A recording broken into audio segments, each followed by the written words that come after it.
Xiaomi FX Pro, around 24,000 rupees with bank offers. Looks solid on paper, QLED, Fire TV, all that. But after testing it for weeks next to other TVs, I found a few things you must know. Because yeah, 24,000 rupees feels tempting. But is it actually worth it when the X Pro is just 3 to 4K more? Let's talk. Hi, I am Pooja and welcome to ClearBuy. I spend all my time buying and testing home appliances. TVs, soundbars, washing machines, air conditioners to see how they perform in real life, not just on paper.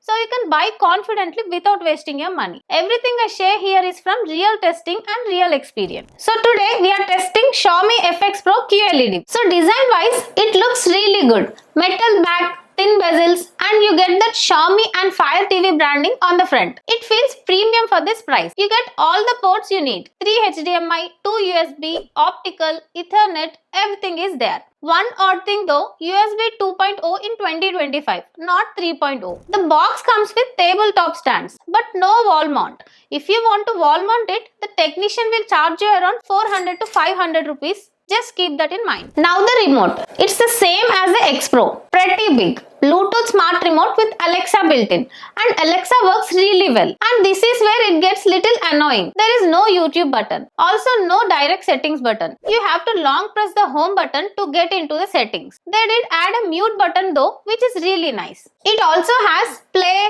pause, forward and backward options. So if you are watching something on any app, you can control it with one click. That's actually pretty handy. But here is one thing that really bugged me. If you want to change display settings while watching something, the video pauses. You can't tweak brightness or picture mode in real time.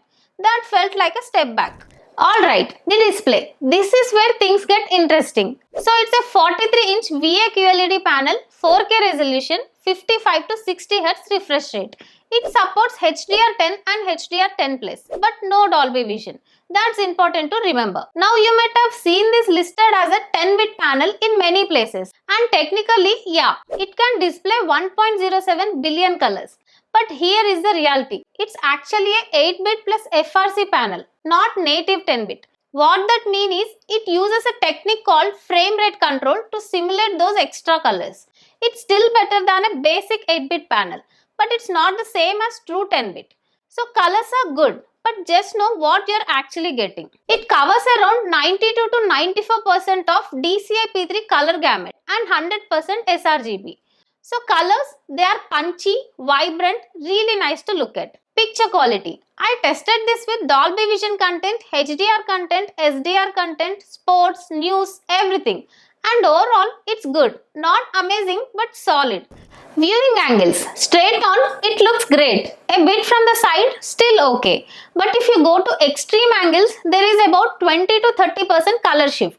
That's normal for VA panels, so not a surprise. Brightness. Okay, here is where I had mixed feelings. I tested it with a lux meter, got 238 nits in HDR and 237 nits in SDR. That's honestly pretty low. Now for everyday viewing, the experience is actually good. It feels bright enough. But when I compared it with other TVs, I felt FX Pro felt a bit less bright. But here's the good news. You can increase the brightness manually. Go into settings, set luminance to -5, dynamic contrast to low and contrast to 60.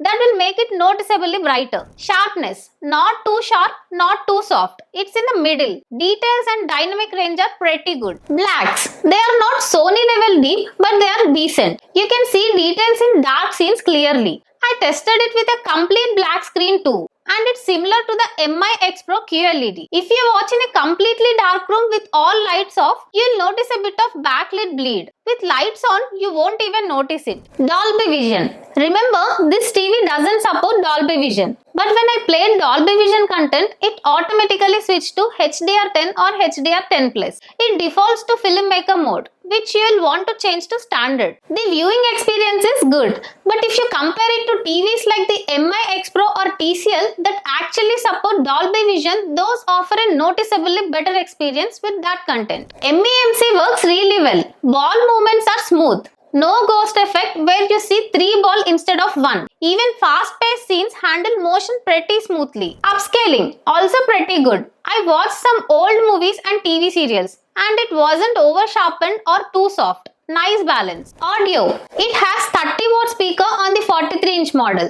The 55-inch has 34 watts. Supports Dolby Audio and Dolby Atmos pass-through via HDMI ERC. Which means if you connect a soundbar that supports Atmos, it will work. It also supports DTS-X and DTS Virtual X. The sound is loud enough for a small to medium room. Vocals are crisp and sharp. Dialogues and songs sound really clear. Treble is excellent. Overall, it's good audio quality. But bass is weak. There is some bass but not much. You can boost it in audio settings, but you won't get that cinematic feel from the built-in speakers. So if you care about sound quality, I would say pair it with a soundbar. Under the hood, it runs on an ARM Cortex A55 quad-core processor with 2 GB RAM and 32 GB storage. 32 GB is actually pretty nice. You can sideload apps without worrying about space, which is based on Android 11. You get access to Amazon App Store with all OTT apps. You can also sideload APKs if you want. Connectivity. Wi-Fi 5 dual band, Bluetooth 5.4.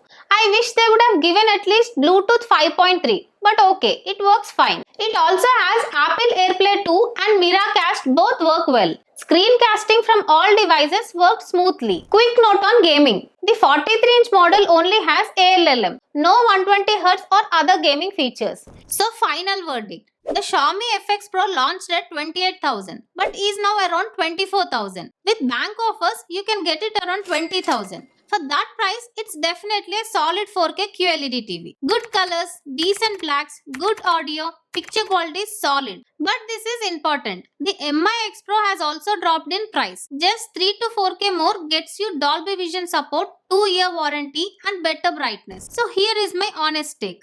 Strict budget under 25,000 rupees, FX Pro works well. Just adjust those brightness settings I mentioned. Can stretch 3 to 4K more, X Pro is worth it. Noticeably better for HDR content and overall experience. The FX Pro is a good TV, especially if you are budget conscious. But if you have that little bit of extra room, the X Pro gives you better value for the long term. So this is my honest take on this Xiaomi FX Pro TV. If this video helped you even a little, a like and your one subscribe really keeps me motivated to test and share more honest reviews every day. If you are planning to buy one, I shared the product links in the description.